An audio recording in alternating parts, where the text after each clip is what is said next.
Hello दोस्तों, स्वागत है आप सबका IQ स्मार्ट पे। आपने म्यूचुअल फंड या इंडेक्स फंड में एसआईपी के बारे में तो सुना ही होगा, लेकिन क्या आपने ये सुना है कि स्टॉक्स में भी एसआईपी हो सकती है? जी हाँ, मैं बिल्कुल सही बोल रहा हूँ। स्टॉक मार्केट में लिस्टेड कंपनियों के स्टॉक्स में आप डायरेक्टली एसआईपी कर सकते हैं। ऐसा कैसे होगा, इसी बारे में मैं इस वीडियो में बात करूंगा। लेकिन मैं आपको आगे बढ़ने से पहले इस बात का अंदाजा करवा देता हूं कि स्टॉक की एसआईपी कितनी पावरफुल है। तो जैसा कि अभी आप यहाँ पर ये देख पा रहे होंगे कि यदि आपने रिलायंस इंडस्ट्रीज लिमिटेड में यदि आपने आज से 20 साल पहले 500 रुपए की एसआईपी शुरू की होती, तो आज आपके पास होती 11.19 लाख रुपीज, जिसका यह मतलब हुआ कि इन 20 सालों में आपकी इन्वेस्टमेंट अमाउंट 17.69% की सीएजीआर रेट से ग्रो की है। और वहीं पे अगर आपने वही सेम अमाउंट यानी कि 500 रुपए पिडिलाइट इंडस्ट्री में एसआईपी आपने किया होता आज से 20 साल पहले, तो आज आपकी जो इन्वेस्टमेंट वैल्यू है वो होती 74.28 लाख रुपीज। इसका यह मतलब हुआ कि आपकी 500 रुपए की एसआईपी प्रति वर्ष 29.81% की रेट से ग्रो की है।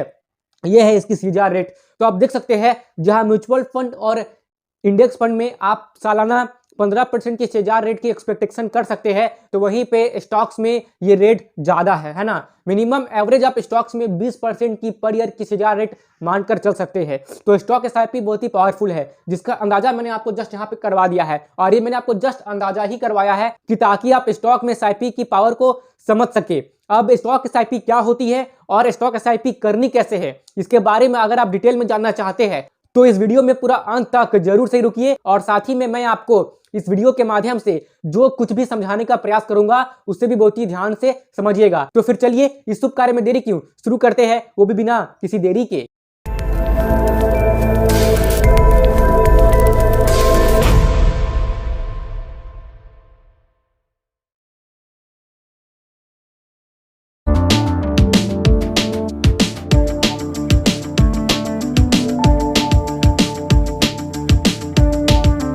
तो इंट्रो देखने के बाद आइए अब मुद्दे की बात पर आते हैं। सबसे पहले हम समझते हैं एसआईपी इन स्टॉक्स का मतलब क्या होता है। हालांकि मुझे पता है कि आप लोगों में से अधिकतर लोगों को अब एसआईपी के बारे में तो पता चली गई होगी कि एसआईपी का मतलब होता है सिस्टमैटिक इन्वेस्टमेंट प्लान, यानी कि इस प्लान के थ्रू आप हर महीने एक फिक्स अमाउंट को इन्वेस्ट करते हैं, जिससे कि आपको सालाना कुछ रिटर्न्स मिलते रहते हैं, जिससे कि लॉन्ग टर्म में छोटे छोटे अमाउंट इन्वेस्ट करने की वजह से आपके पास एक बहुत बड़ी वेल्थ क्रिएट यानी कि आपके पास एक बहुत बड़ी धन जमा हो जाती है। तो इसे हम कहते हैं एसआईपी, है ना। अब एसआईपी म्यूचुअल फंड में तो होती है, इंडेक्स फंड में भी होती है और डेट फंड्स में भी होती है, और भी कहीं जगह एसआईपी होती होगी। अगर आप जानते तो मुझे कमेंट में बताएं, जरा मैं भी तो देखूं कि आपकी नॉलेज कितनी है। खैर, तो स्टॉक्स में भी एसआईपी होती है, यानी कि अब आप अपने ब्रोकर के एप्लीकेशन के थ्रू ही स्टॉक में एसआईपी कर सकते हैं। ऐसी फैसिलिटी अब ज्यादातर ब्रोकर के एप्लीकेशन पे आ चुके हैं, यानी कि अब आप अपने घर में बैठे ही अपने मोबाइल फोन में अपने ब्रोकर के एप्लीकेशन के थ्रू स्टॉक में एसआईपी कर सकते हैं। और स्टॉक में एसआईपी करने की क्या इंपॉर्टेंस है, इसके बारे में तो अब आप जान ही चुके हैं, यानी कि मैंने आपको उसके बारे में इंट्रोडक्शन में ही बता दिया है। अब आइए इतना कुछ जानने के बाद हम एसआईपी स्टॉक्स के बारे में कुछ और भी डिटेल में चर्चा कर लेते हैं। और साथ ही में इस बात का ध्यान रखिएगा कि एसआईपी स्टॉक्स जितना सुनने में सरल लगता है ये उतना सरल है नहीं। आपको कुछ बातों का ध्यान रखना ही पड़ेगा, तब जाके ऐसा पॉसिबल है कि आगे चलकर आपको स्टॉक में एसआईपी करने के कारण म्यूचुअल फंड और इंडेक्स फंड से अधिक रिटर्न मिलेगी। यदि आप उन बातों को ध्यान रखेंगे जो मैं आपको बताऊंगा, तो ही ऐसा पॉसिबल हो सकती है ना।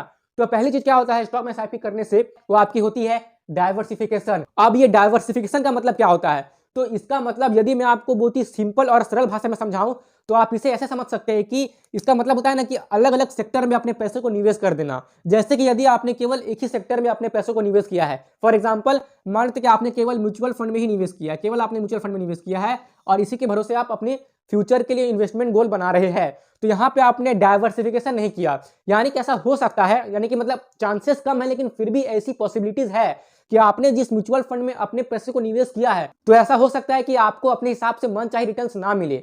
तो ऐसे केस में क्या होता है कि आपको डाइवर्सिफिकेशन करनी चाहिए, यानी कि आपको म्यूचुअल फंड के जैसे मतलब आप तरह तरह के म्यूचुअल फंड होती है ना, जैसे कि large cap, small cap, mid cap, तो यदि आप उनमें निवेश करते हैं तो आप उनमें निवेश कीजिए, लेकिन साथ में आप इंडेक्स फंड में भी निवेश कीजिए, है ना। मार्केट चल नहीं रही है, लगता है कि इंक खत्म हो गई है, फिर भी कोशिश करते हैं, है ना। तो आप इंडेक्स फंड में भी निवेश कर सकते हैं, या फिर आप डेट फंड में भी निवेश कर सकते हैं, है ना, या फिर आप कोई टैक्स सेविंग फंड में भी निवेश कर सकते हैं, है ना। और चाहे तो आप मतलब क्या कर सकते हैं कि आप गोल्ड में भी निवेश कर सकते हैं, जैसे कि सोवरेन गोल्ड बॉन्ड आजकल आने लगी है, उसमें भी एक अच्छी खासी रिटर्न मिल जा रही है। खैर, तो इसको बोलते हैं डाइवर्सिफिकेशन, कि अपने इन्वेस्टमेंट को डाइवर्सिफाई करके रखना, ठीक है ना। और स्टॉक में एसआईपी करना भी एक तरह का डाइवर्सिफिकेशन ही है, यानी कि आपको कहीं ना कहीं अपने इन्वेस्टमेंट में सेफ्टी मिल जाती है। डाइवर्सिफिकेशन करने से एक सबसे बड़ा बेनिफिट ये होती है कि जैसे कि मान लीजिए कि आपने किसी 10 कंपनी में निवेश करके अपनी इन्वेस्टमेंट को आपने डाइवर्सिफाई कर दिया है, तो मान लेते कि लॉन्ग टर्म में आपने जिन पहली 5 कंपनी में निवेश किया था, उन 5 कंपनियों ने अच्छा परफॉर्म नहीं किया और आपकी जो रिटर्न्स है वो नेगेटिव में चले गए। लेकिन जो बाकी की जो 5 कंपनीज हैं, उन्होंने इतना अच्छा परफॉर्म किया कि इनके अच्छे परफॉर्मेंस के कारण आपके जो पहले के 5 कंपनी में लॉस हुए थे, वो तो रिकवर हो ही गई, साथ ही में इन 5 कंपनियों ने, बचे हुए 5 कंपनियों ने आपको इतना अधिक रिटर्न दे दिया है कि आपने एक अच्छा खासा वेल्थ जमा कर लिया है। अब आप इन्वेस्टमेंट के थ्रू धनवान बन चुके हैं। तो ये होता है डाइवर्सिफिकेशन के केस में जो आपको मिल रहा है एसआईपी इन स्टॉक्स में करने के वजह से, ठीक है। अब आगे बढ़ते हैं रुपी कॉस्ट एवरेजिंग को समझने के लिए। मान लीजिए कि आप किसी म्यूचुअल फंड स्कीम के बदले किसी स्टॉक में इन्वेस्ट कर रहे हो, तो मान लेते हैं कि आपने अपनी एसआईपी 1000 रुपए से शुरू की हुई है, तो इस महीने स्टॉक की प्राइस 200 रुपए है, तो आपके 1000 रुपए के एसआईपी पर आपको इस कंपनी के 5 शेयर्स मिलेंगे। फिर अगले महीने मार्केट नीचे गिर जाता है और स्टॉक की प्राइस पिछले महीने के 200 रुपए से सीधा 100 रुपए पर आ जाती है। तो जैसा कि आपकी एसआईपी की मंथली इन्वेस्टमेंट 1000 रुपए पर फिक्स्ड है, तो आपको इस कंपनी के 10 शेयर्स मिल जाएंगे। तो इसी प्रकार जब मार्केट ऊपर जाता है तो आपको कम शेयर्स मिलते हैं, और जब मार्केट नीचे जाता है तो आपको ज़्यादा शेयर्स मिलते हैं, क्योंकि एसआईपी के थ्रू मार्केट में करेंट मार्केट प्राइस पर इन्वेस्ट किया जाता है और आपका एवरेज बाइंग प्राइस हमेशा मेंटेन्ड रहता है। तो इसी कॉन्सेप्ट को कहते हैं रुपी कॉस्ट एवरेजिंग। तो मोर रिटर्न्स फ्रॉम म्यूचुअल फंड्स, तो स्टॉक में एसआईपी करने के कारण आपको म्यूचुअल फंड से अधिक रिटर्न मिल सकते हैं,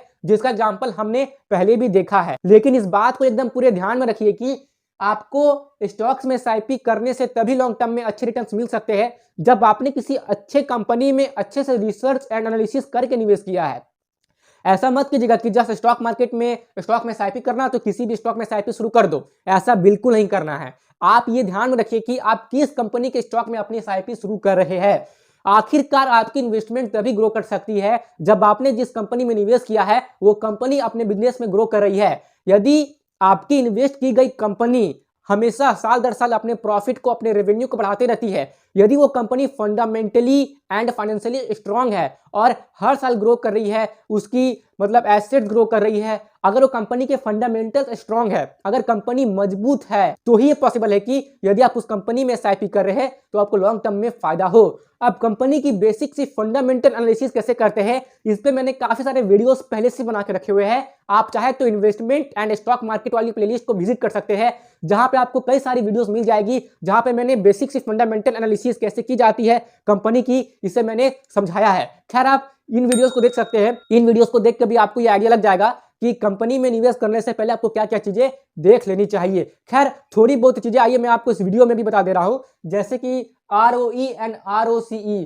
तो ये दोनों है ना, तो ये दोनों पिछले 3 साल का या 5 साल का कम से कम 15% से ऊपर होनी चाहिए। ये एक हाईली ग्रोथ चीज है ना। अगर किसी कंपनी की जो मतलब ROCE और ROE है ना 5 साल की या 10 साल की 15% है, या फिर मान लीजिए कि कम से कम 10% भी है, तो ये एक पॉजिटिव सिग्नल हो सकती है उस कंपनी में निवेश करने के लिए। और हाँ, सबसे जरूरी कि उस कंपनी की जो डेट टू इक्विटी रेशियो है वो 1% से कम होनी चाहिए, यानी कि कंपनी के ऊपर जितना कम कर्जा होगा उतनी ही पॉजिटिव सिग्नल होगी आपके लिए उस कंपनी में निवेश करने के लिए या फिर उस कंपनी के स्टॉक में एसआईपी करने के लिए। आशा करता हूं कि आप मेरी बात को अच्छे से समझ पा रहे होंगे। आगे बढ़ते हैं।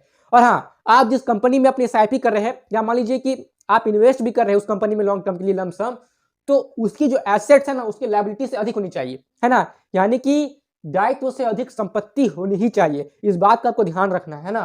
फिर प्रोमोटर होल्डिंग, यानी जो कंपनी को चला रहे हैं, जिन्होंने कंपनी की शुरुआत की है, यानी कि जिनको भरोसा है कि उनकी कंपनी अच्छे से चल सकती है, तो वो जो भरोसा है जिसके थ्रू कंपनी चल रही है, तो वो भरोसा कम से कम 40% तो होनी ही चाहिए। प्रोमोटर होल्डिंग प्लेज होना सही बात नहीं होती है, ये एक नेगेटिव सिग्नल हो सकती है किसी भी कंपनी के स्टॉक में निवेश करने के लिए। और इस बात को ध्यान रखिएगा कि प्रोमोटर होल्डिंग कम से कम 40% तो हो ही, इससे कम नेगेटिव सिग्नल हो सकती है। अब आइए आगे बढ़ते हैं।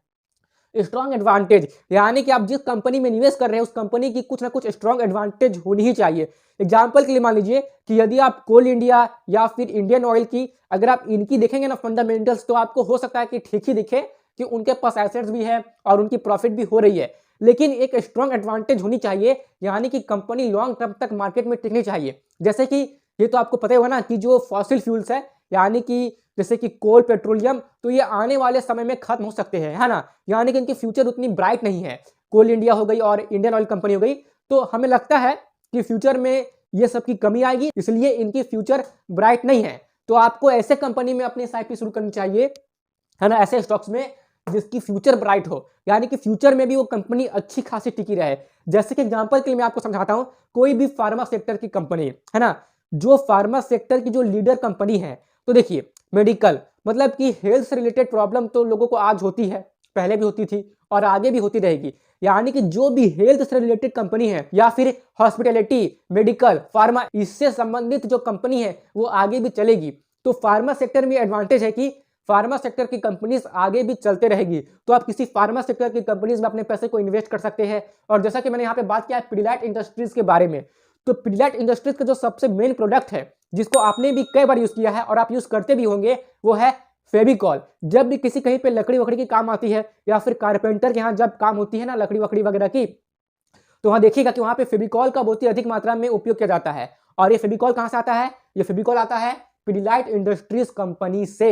तो पिडिलाइट इंडस्ट्री कंपनी ने इसीलिए इतना फास्ट ग्रो किया है। आप देख सकते हैं कि 20 साल की जो पर ईयर की जो सीआर रिटर्न है पिडिलाइट कंपनी की, वो 29.81% है, जो दिखाता है कि पिडिलाइट की जो फेविकॉल जो प्रोडक्ट है वो कितनी पावरफुल प्रोडक्ट है। तो इस कंपनी के पास एडवांटेज है कि आने वाले 20-30 सालों में भी लोग फेविकॉल का जम के उपयोग करने वाले हैं। तो ऐसी कोई एडवांटेज जिससे कि आपको भरोसा हो कि वो कंपनी आने वाले 20-30-50 साल तक भी अच्छी खासी टिकी रहेगी और मार्केट में लीडर रहेगी। यदि आप ऐसी कंपनी में इन्वेस्ट करते हैं या फिर उनके स्टॉक्स में एसआईपी शुरू कर देते हैं, तो आपको आगे चलकर अच्छे खासे रिटर्न्स अपने इन्वेस्टमेंट पे मिल सकते हैं, जिससे कि आपके पास एक अच्छी खासी वेल्थ यानी कि धन जमा हो सकती है। आशा करता हूं कि मैंने यहां तक आपको जो कुछ भी समझाने का प्रयास किया है आपको समझ में आया होगा। और मैं आपको फिर से यह बात क्लियर कर देता हूं कि कहीं पर भी निवेश करने से पहले अपने इन्वेस्टमेंट एडवाइजर से या फिर अपने फाइनेंशियल एडवाइजर से या खुद से अच्छे से रिसर्च एंड एनालिसिस कर लीजिए, या फिर अपने फाइनेंशियल और इन्वेस्टमेंट एडवाइजर से पूछ लीजिए। उनसे सलाह मशवरा करने के बाद ही आप कहीं पे निवेश कीजिए। और हाँ, खुद भी इन्वेस्टमेंट के बारे में सीखते रहिए, इस चैनल के थ्रू या फिर किसी और चैनल के थ्रू सीखते रहिए। आखिरकार यहाँ पर भी तो मैं आपको एजुकेशनल क्लास ही दे रहा हूँ ना, जिससे कि आप इन्वेस्टमेंट के बारे में सीख पाए। खैर अब भाई आगे बढ़ते हैं। जो सबसे महत्वपूर्ण चीज है जो अभी बाकी है वो ये है कि आखिर स्टॉक में एसआईपी करते कैसे है। और एक सबसे महत्वपूर्ण सवाल साथ में यहाँ पे ये भी रहती है कि मान लीजिए कि किसी कंपनी की जो स्टॉक की प्राइस है, जो करंट स्टॉक की प्राइस है वो चल रही 1000 रुपए, तो क्या हम उस कंपनी के स्टॉक में 1000 रुपए से कम में भी एसआईपी शुरू कर सकते हैं या फिर हमें उससे अधिक पैसे देने पड़ेंगे? जैसे कि म्यूचुअल फंड में क्या होता है या फिर इंडेक्स फंड में क्या होता है कि आप 100 रुपए या 500 रुपए से भी अपनी एसआईपी शुरू कर सकते हैं। भले ही वो म्यूचुअल फंड कंपनी जिस कंपनी के स्टॉक में इन्वेस्ट करती है उसकी शेयर प्राइस 5000 चल रही हो या 10,000 रुपए चल रही हो, लेकिन आप 500 रुपए भी देते हैं उस म्यूचुअल फंड कंपनी को तो भी आपके पैसे निवेश हो जाते हैं। तो ऐसा होता है म्यूचुअल फंड में कि अगर आप कंपनी के स्टॉक से भी कम पैसे दे तो भी निवेश हो जाएगी। तो ऐसी चीजें तो म्यूचुअल फंड या इंडेक्स फंड में होती है, लेकिन क्या ऐसा स्टॉक्स में भी पॉसिबल है कि आप स्टॉक्स के कम प्राइस पर भी एसआईपी कर सकते हैं? तो यह सवाल अक्सर लोगों की रहती है और इस सवाल का जवाब जस्ट आपको इसी वीडियो में मिलने वाला है। अभी जस्ट मैं यहाँ पे प्ले करने वाला हूँ, मैं जैसे आपको लाइव दिखाने वाला हूँ कि स्टॉक में एसआईपी कैसे करते हैं। और मैंने अभी आपको जो कुछ भी कहा वैसा पॉसिबल है कि नहीं, तो आइए हम यहाँ पर देखते हैं। तो दोस्तों जैसा कि आप देख सकते हैं कि मैं अभी आया हूँ एंजल वन के एप्लीकेशन में। आप जिस भी ब्रोकर के एप्लीकेशन को यूज करते हैं आप उनमें देख सकते हैं। खैर मुझे एंजल वन की एप्लीकेशन ज़्यादा अच्छी लगती है, इसलिए मैं एंजल वन के एप्लीकेशन में आपको दिखा रहा हूँ कि स्टॉक एसआईपी करते कैसे है। तो यहाँ पे मैं एंजल वन के एप्लीकेशन पे ही हूँ, जहाँ पे यदि आप एंजल वन के एप्लीकेशन के टूल सेक्शन में आएंगे ना तो आपको यहाँ पे स्टॉक एसआईपी की ऑप्शन दिख पाएगी, जैसा कि अभी आप यहाँ पर देख पा रहे हैं। तो मैं यहाँ पे क्लिक करूँगा स्टॉक एसआईपी में, तो मैंने यहाँ पे क्लिक किया। अब यहाँ पे क्लिक करने के बाद आपको कुछ यहाँ पे चीज़ें लिखी हुई आएंगी जिसे आपको पढ़ लेना है, जैसे कि एसआईपी क्या होती है या एसआईपी ऑर्डर कैसे प्लेस करते हैं, फिर उसके बाद क्या होता है व्हाट आफ्टर दैट। तो इन्हें आप पढ़ लीजिएगा, या फिर आप अभी ही पॉज करके यहाँ पे पढ़ सकते हैं। अगर मैं पढ़ने जाऊँगा और इसके बारे में बताने जाऊँगा तो वीडियो लंबी हो जाएगी, वैसे भी हो रही है, इसलिए अभी मैं यहाँ पर आगे बढ़ता हूँ। तो आप यहाँ पर नीचे में देख सकते हैं कि लिखा हुआ आ रहा है क्रिएट स्टॉक SIP। तो मैं यहाँ पर क्लिक करूँगा क्रिएट स्टॉक SIP पे, ठीक है ना। तो यहाँ पर क्लिक करने के बाद आ रहा option search for a stock to create SIP, यानी कि आपको किस स्टॉक में SIP करनी है उसे यहाँ पर आप सर्च कर सकते हैं। तो जैसा कि मैंने पहले से सर्च करके रखा हुआ है, यहाँ पे रिसेंट सर्चेस में आ रहा है, मतलब कि मैंने पहले से सर्च किया हुआ है। खैर आइए मैं यहाँ पर भी एक बार सर्च कर लेता हूँ, PIDI। तो आगे यहाँ पर देखिए पिडिलाइट इंडस्ट्री NSE BSE, तो आप किसी में भी कर सकते हैं, है ना। नेशनल स्टॉक एक्सचेंज और बॉम्बे स्टॉक एक्सचेंज दोनों ही एक्सचेंजेस में ये कंपनी लिस्टेड है। तो मैं NSE पे क्लिक करता हूँ। तो यहाँ पर आप देख सकते हैं कि यहाँ पे पूछ रही है ऑप्शन क्वांटिटी, यानी कि आप कितनी क्वांटिटी बाय करना चाहते हैं। पहले आप यहाँ पर देखिए, यहाँ पर लिखी हुई है SIP फ्रीक्वेंसी, यानी कि आप कब कब SIP करना चाहते हैं। तो देखते हो यहाँ पे क्या आता है। तो यहाँ पे 3 ऑप्शन आ रही है, डेली भी आप कर सकते हैं, यानी कि डेली आप SIP कर सकते हैं, वीकली भी आप SIP कर सकते हैं और मंथली भी SIP कर सकते हैं, यानी कि हर रोज करिए या फिर हफ्ते में एक बार कीजिए या फिर महीने में एक बार कीजिए। तो 3 ऑप्शन आ रही है। तो अक्सर लोग महीने वाला चूज करते हैं, तो मैं यहाँ पर महीने वाला चूज कर ले रहा हूँ। मैंने मंथली पे क्लिक कर दिया। अब आई SIP डेट, यानी कि किस डेट को आप चाहते हैं कि आपकी SIP की अमाउंट कट गई। यहाँ पर देखिए लिखा हुआ आ रहा है, ये ब्लू वाले मतलब येलो जहाँ पे है वहाँ पे लिखा हुआ आ रहा है ऑटो डेबिट विया bank mandate is not available for quantity based SIPs। अब यहाँ पे देखिए अमाउंट में, अच्छा चलिए सुनिए, इसका मतलब है कि जो आप क्वांटिटी बेस्ड SIP शुरू करेंगे तो उसमें ऑटो डेबिट बैंक मैंडेट नहीं होगा।